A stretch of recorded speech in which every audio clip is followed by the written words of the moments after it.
For over a decade now, I have been listing things while my name begins with a D. But sometimes I have left things off those lists that deserve to be there. So now, it is time to reprimand my past self.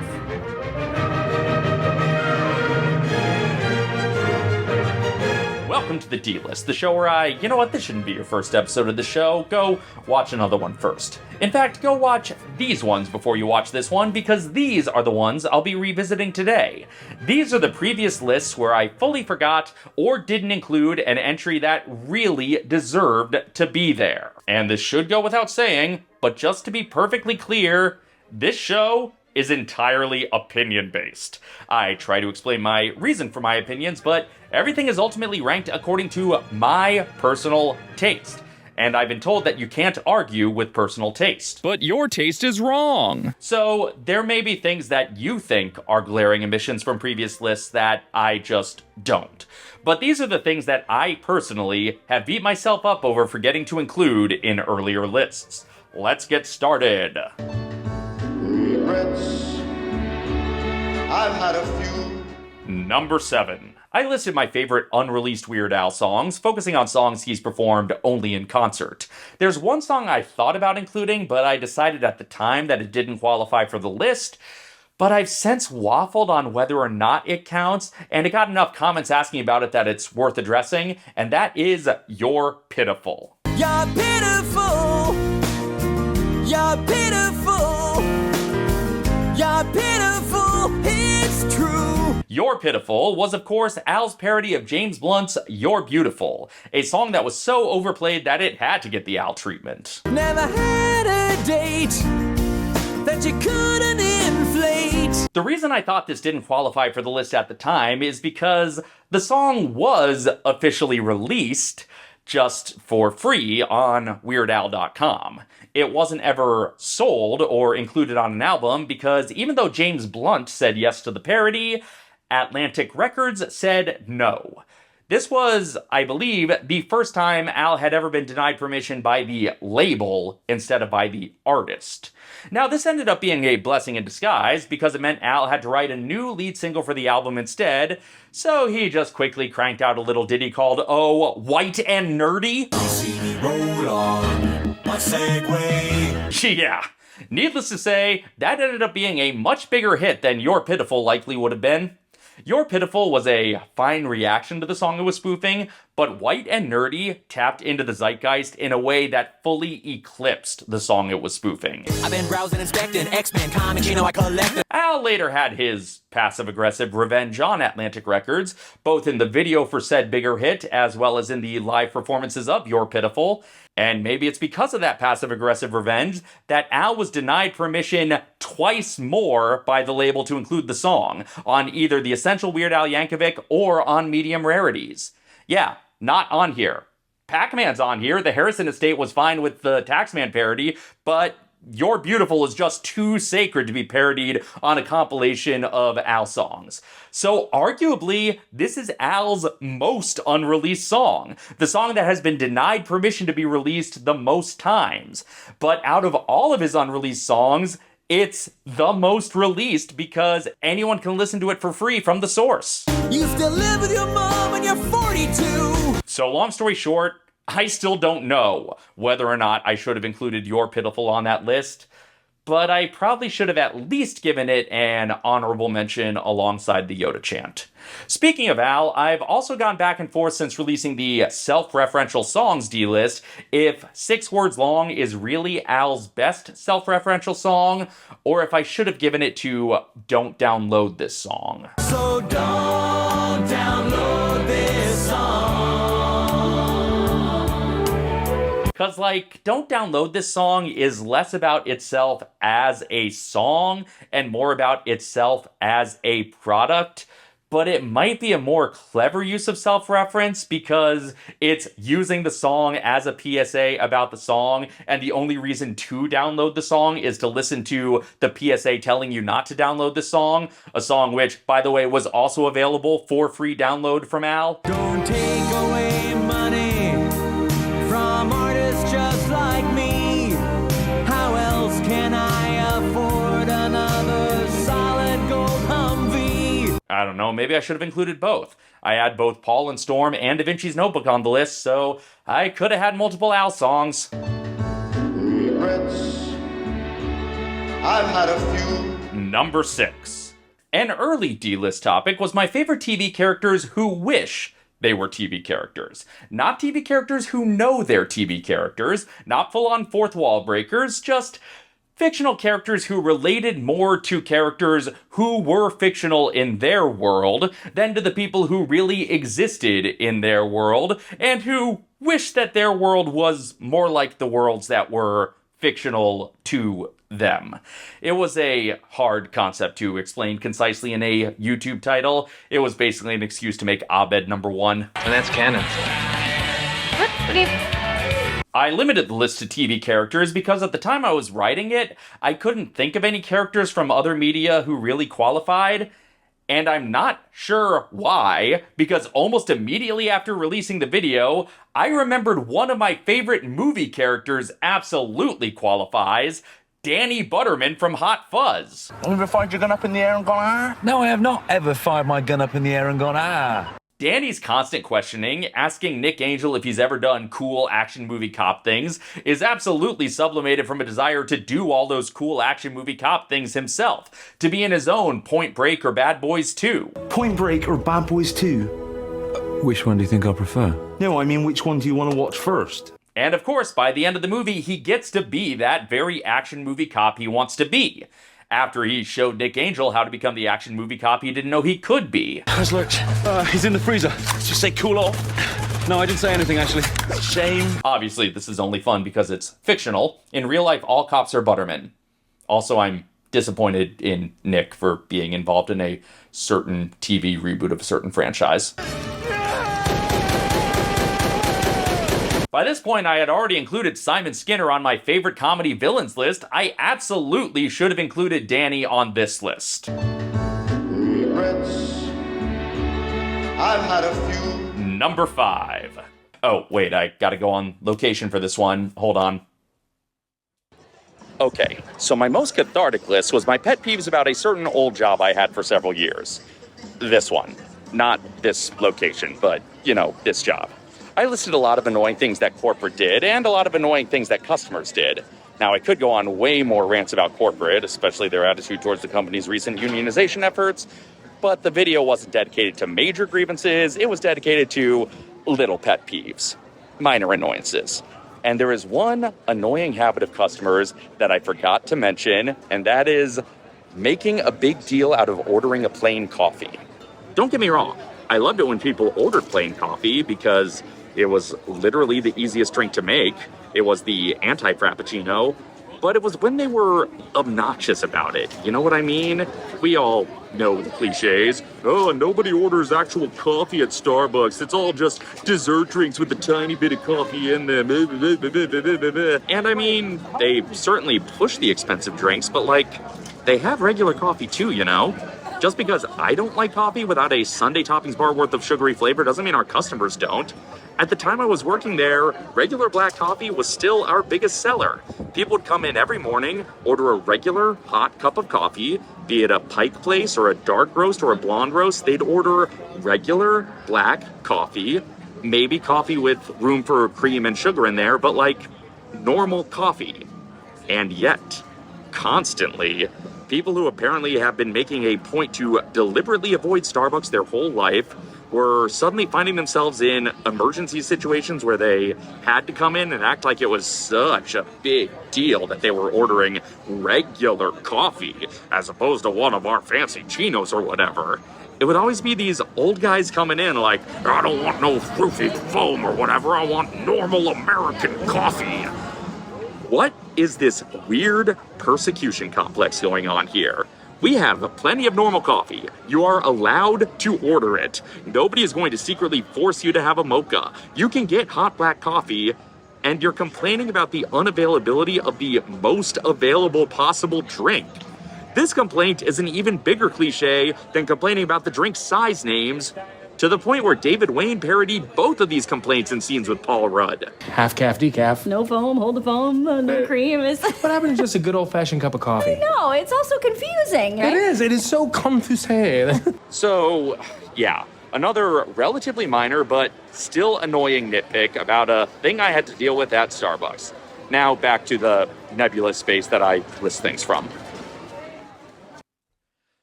Okay, I'm back. Where were we? Regrets. I've had a few. Number 4. When I listed my favorite songs from season 1 of Crazy Ex-Girlfriend, I thought, there's no wrong answers here. The show was full of bangers, and any one of them could be somebody's favorite. So every song that wasn't included on that list is probably somebody's idea of a glaring omission. But there was one that was stuck in my head basically every day for a full month after I released that list, and I regretted not including it. Dream ghost, giving advice you kind of already knew. I'm a dream ghost. Again, could I make the case for any song from Crazy Ex-Girlfriend? Of course I could. But Dream Ghost, I just couldn't stop singing to myself. And the creators were apparently on the same page. What I think is our biggest earworm, which is a song that I'm almost hesitant even to read the title, because once I've read the title, it burrows into my brain and I can't get it out, which is Dream Ghost. For some reason, Dream Ghost gets stuck in my brain so bad. I mean, Dream Girls, Dream Ghosts, the pastiche pitches itself. And the song serves to lampshade the trope not only for comedic effect, but also for storytelling efficiency. You know the trope. In storytelling, it's our norm. And of course, the cameos from Amber Riley and Ricky Lake are a delightful surprise that really elevate the whole thing. We're other dream ghosts helping people on this plane. We're also dream ghosts. And like a lot of great Crazy X songs, the game of the scene changes halfway through, as they shift from singing about the Dream Ghost trope to singing about frustrations with the Dream Ghost gig. And we're all women, cause this job doesn't pay so well. And the healthcare with this job is just okay. Dream Ghost, you gotta unionize. We pay out of pocket for cleanings. Side note, Crazy Ex-Girlfriend did not exist when I did the fictional characters who wish they were fictional characters list, but if I were doing the list today, yeah, Rebecca Bunch would absolutely be on it, trying to frame her own story as a rom-com, often to dire ends. Should I do updated versions of some of the lists I've already done? I don't know, let me know in the comments. Regrets. I've had a few. Number 3. In 2020, I listed the top characters who have been shared by Disney and Universal. Characters who had appeared in projects created by both media megacorps who dominate the theme park space. There were a lot of characters I could have included in that list who didn't make it because I was focusing on the stories that were most interesting to me. And even then, I missed some details about those stories, like I had to talk about Very Merry Muppet Christmas Movie because I always got to talk about Kermit doing 9/11, which is a joke. I know the movie's not seriously implying that. It's just a funny, unfortunate misinterpretation.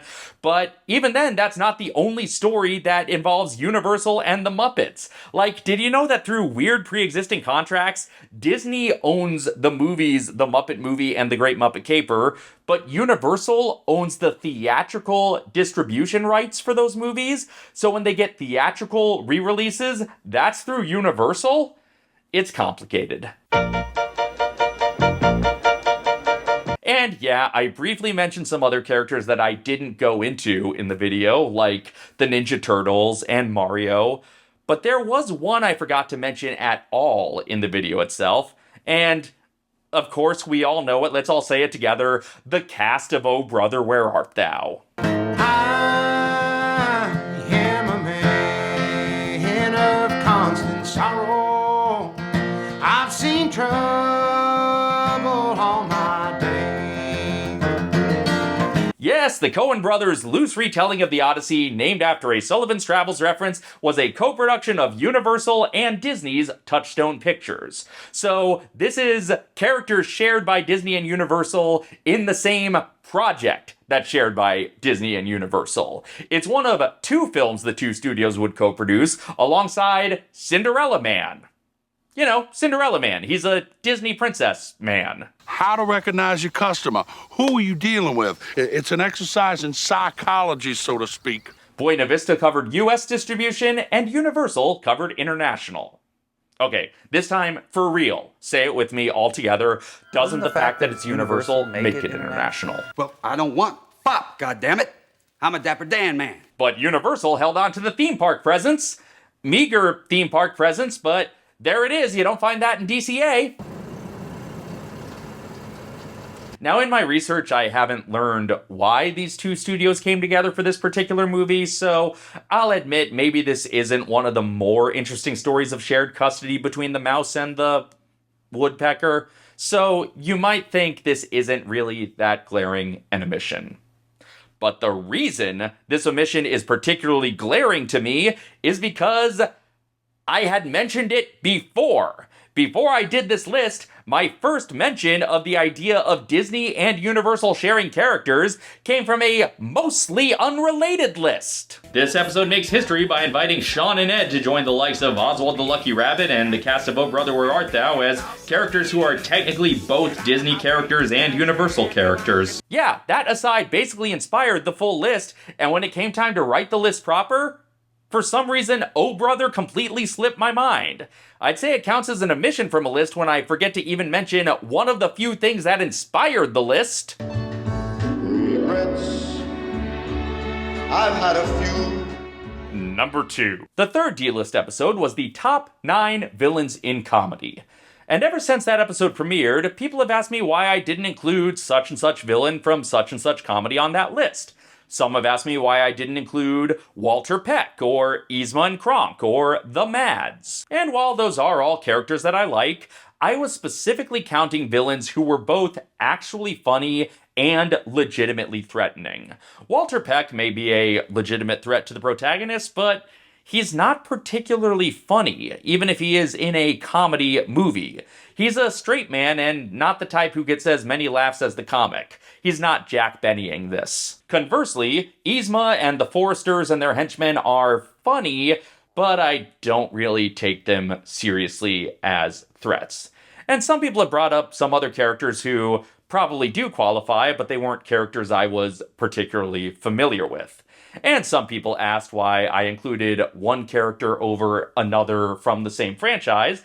Namely, a couple people asked why I included Lil Gideon, but not Bill Cipher. And that's just because at the time I wrote that list, Bill had only made one appearance on the show. His second appearance didn't come until between me writing and releasing that episode. So at the time, Gideon had the stronger track record, even though I would say that Bill edged him out since then, and if I were making that list today, I probably would have included Bill Cipher over Gideon.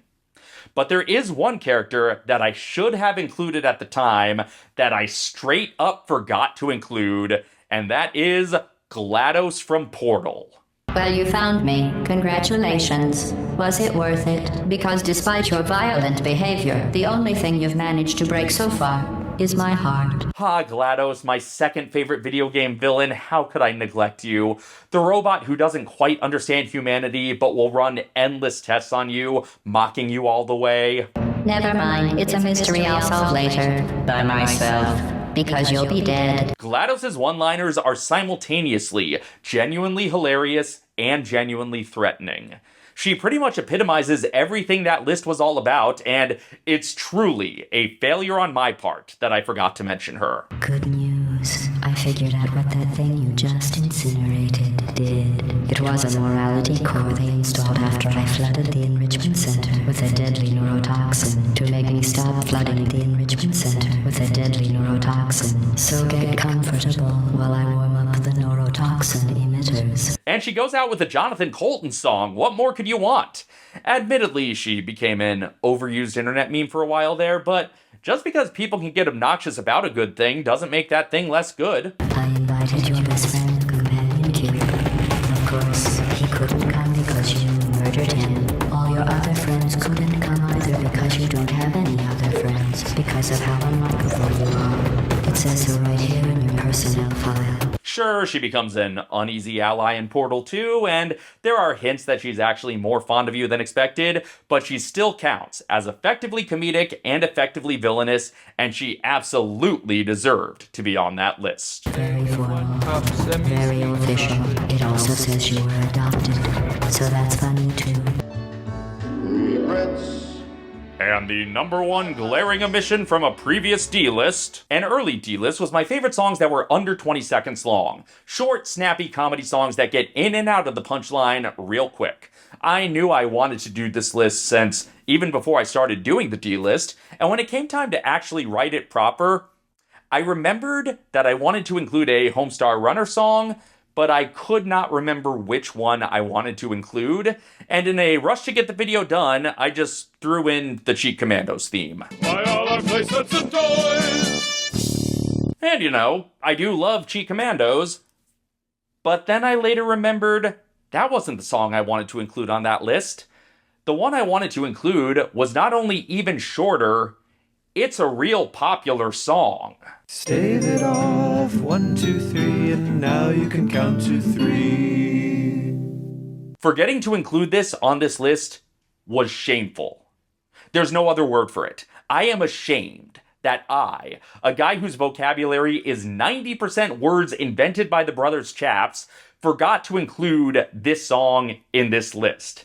I was only reminded that I forgot it 1 month later when I was compiling my favorite Strong Bad emails list, and I rewatched 4Kids, and I was reminded of the brilliance I had forgotten to include the month before. And it has a song that absolutely would have made last month's list were it not for the Commandos. Yeah, I tried to play it off that Cheat Commandos had edged Stave It Off out of the slot fair and square, but I was only lying to myself. Maybe that's why I got distracted and accidentally had 2 number 8s on that list. Did you find the spare key to my apartment yet? What? Kids book. Did you find the spare key to my apartment yet? What? Little questions. And Cheat Commandos ended up being the longest song on that list. I mean, depending on how much of the Fugitive Alien score you include in Forklift, or if you consider Forklift just a shorter part of the Fugitive Alien medley and not a song in and of itself. But the point is, I think I may have extended the limitations from 15 seconds to 20 just to include Cheat Commandos rather than keep true to my original plan. Truly, truly shameful on my part. I must go repent 50 times more. And there you go. I have atoned for my sins. All of those entries should have been part of all of those lists, and now I have done what I can to make things right. Long overdue, but I did it. So next month, I won't be doing another D-list, or an obsession, or an armchair, or any of the other regular shows for this channel, because next month, there's something else I have to do. Meet me in Anaheim?